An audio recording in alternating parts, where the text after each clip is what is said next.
Welcome back. You ready to go? Let's go. Book 1, the first book of Moses, Genesis. At the time, Amphrael, king of Shinar, Arioch, king of Elasar, Kedorlaomer, king of Elam, and title kings of nations, went to war against Bera, king of Sodom, Birsha, king of Gomorrah, Shinab, king of Admah, Shemeber, king of Zeboim, and the king of Bela, that is, Zoar. These last 5 kings joined forces in the valley of Siddim, and that is the Salt Sea. For 12 years they had served Kedorlaomer, and in the 13th year they rebelled. In the 14th year Kedorlaomer and the kings who were his allies came and defeated the Rephaites in Ashtaroth Karnaim, the Zuzites in Ham, the Emites in Shaveh Kiriathaim, and the Horites in their hill country of Seir, as far as El-Paran, which is near the desert. They attacked En-Mishpat, that is Kadesh, again, and they conquered all the territory of the Amalekites, as well as the Amorites who were living in Hazan Tamar. Then the king of Sodom, and the king of Gomorrah, and the king of Admah, the king of Zeboim, and the king of Bela, that is Zoar, went out and prepared for battle. In the valley of Siddim they met Kedorlaomer, king of Elam, title kings of nations, Amphrael, king of Shinar, Arioch, king of Elasar. 4 kings fought against 5. Now the valley of Siddim was full of tar pits. When the king of Sodom and Gomorrah fled, they fell into them, but some survivors fled to the hills. The 4 victorious kings took all the possessions and food of Sodom and Gomorrah and left. They also took Abram's nephew Lot and his possessions when they left. For Lot was living in Sodom. A fugitive came and told Abram the Hebrew. Now Abram was living by the oaks of Mamre, the Amorite, the brother of Eshcol and Aner. All these were allied by treaty with Abram. When Abram heard that his nephew had been taken captive, he mobilized 318 trained men who had been born in his household, and he pursued the invaders as far as Dan. Then during the night Abram divided his forces against them and defeated them. He chased them as far as Hobah, which is north of Damascus. He retreated all the stolen property. He also brought back his nephew Lot and his possessions, as well as the women and the rest of the people. After Abram returned from defeating Kedorlaomer and the kings who were with him, the king of Sodom went out to meet Abram in the valley of Shaveh, known as the King's Valley. Melchizedek, king of Salem, brought out bread and wine. Now he was the priest of the Most High God. He blessed Abram, saying, Blessed be Abram by the Most High God. Worthy of praise is the Most High God, who delivered your enemies into your hands. Abram gave Melchizedek a tenth of everything. Then the king of Sodom said to Abram, Give me the people and take the possessions for you.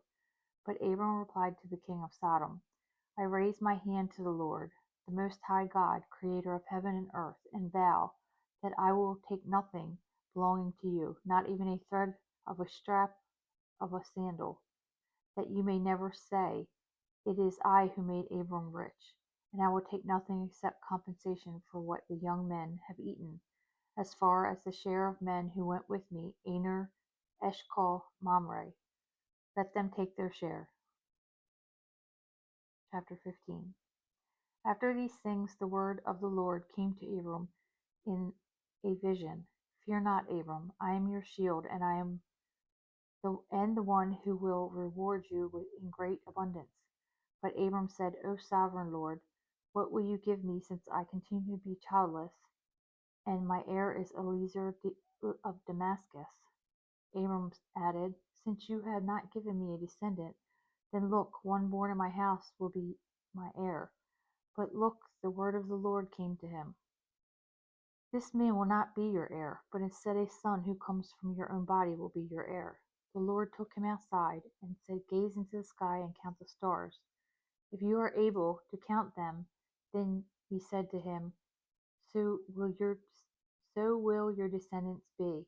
Abram believed the Lord, and the Lord considered his response as faith of proof of genuine loyalty.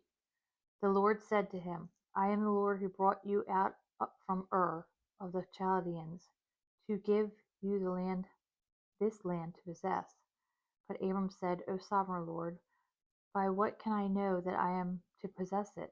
The Lord said to him, take for me a heifer, a goat, a ram, each 3 years old, along with a dove and a young pigeon. So Abram took all these for him, and then cut them in two, and placed them each half opposite of the other. But he did not cut the birds in half. When the birds of prey came down on the carcass, Abram drove them away. When the sun went down, Abram fell asleep, and great terror overwhelmed him. Then the Lord said to Abram, know for certain that your descendants will be strangers in a foreign country. They will be enslaved and oppressed for 400 years. But I will execute judgment on the nation that they will serve. Afterward, they will come out with many possessions. But as for you, you will go to your ancestors in peace and be buried at a good old age. In the 4th generation, your descendants will return here, for the sin of the Amorites has not yet reached its limit.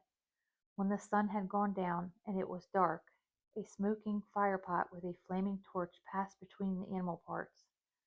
That day the Lord made a covenant with Abram.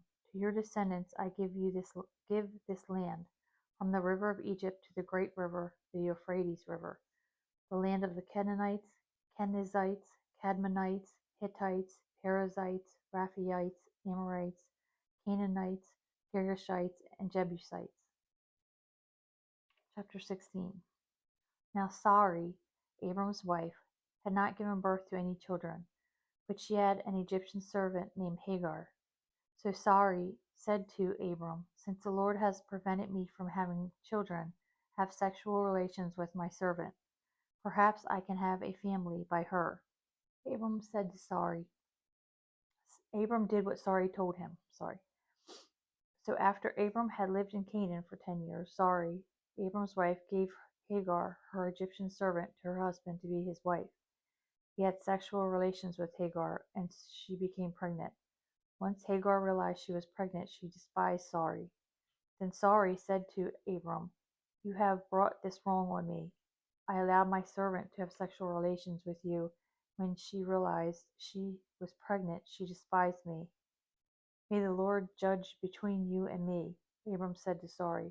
Since your servant is under your authority, do to her whatever you think best. Then Sarai treated Hagar harshly, so she ran away from Sarai. The Lord's angel found Hagar near a spring of water in the desert, the spring that is along the road of Shur. He said, Hagar, servant of Sarai, where have you come from, and where are you going? She replied, I'm running away from my mistress Sarai. Then the Lord's angel said to her, return to your mistress and submit to her authority. I will greatly multiply your descendants. The Lord's angel added, so that they will be too numerous to count. Then the Lord's angel said to her, you are now pregnant and are about to give birth to a son. You are to name him Ishmael, for the Lord has heard your painful groans. He will be a wild donkey of a man. He will be hostile to everyone, and everyone will be hostile to him. He will live away from his brothers. So Hagar named the Lord who spoke to her. You are the God who sees me, for she said, here I have seen one who sees me. That is why the well was called Bir Lahai Roi. It is located between Kadesh and Bered. So Hagar gave birth to Abram's son, whom Abram named Ishmael. Abraham was 86 years old when Hagar gave birth to Ishmael. Let's take a quiet moment to pray together. Father, thank you for this time we just shared in your word. Thank you for the way you sit with us in these moments, steady, patient, and full of understanding. As we rest here after reading Genesis 14 through 16, I'm reminded of how deeply you care for us and how gently you guide us, even when we're unsure of our next step. The Lord spoke to Abram and said, Don't be afraid. I am your shield. Genesis 15, verse 1. And God, sometimes fear tries to creep into our hearts. Sometimes we feel small or overwhelmed or uncertain about the future. But as you remind us that we're not walking alone, you cover us, you protect us, you hold us when life feels heavy. And when you brought Abram outside and said, "Look toward heaven and count the stars," Genesis 15:5, you were showing him that your plans are bigger than anything he could imagine. Lord, help us look up like that. Help us lift our eyes when we feel discouraged. Help us believe that you're still writing something beautiful in our lives, even when we can't see the full picture yet. And Father, thank you for the way you met Hagar. Thank you for that when she felt alone and unseen, you called her by name. Her words still speak to us today. You are the God who sees me. Genesis 16, verse 13. Let the person listening feel the truth settle deep in their heart. Let them know you see their quiet battles, their hopes, their questions, their effort, and you hold every part of their story with tenderness. Lord, help us treat you the way Abram learned to treat you, slowly, honestly, step by step. Help us remember that you are patient with us, that you don't rush our growth, that you guide us gently, even when we're unsure of the path ahead. Hold the person listening right now. Let them feel safe in your presence. Let them feel steady in your love. And let them feel seen, known, and deeply cared for. In your holy, precious name, amen.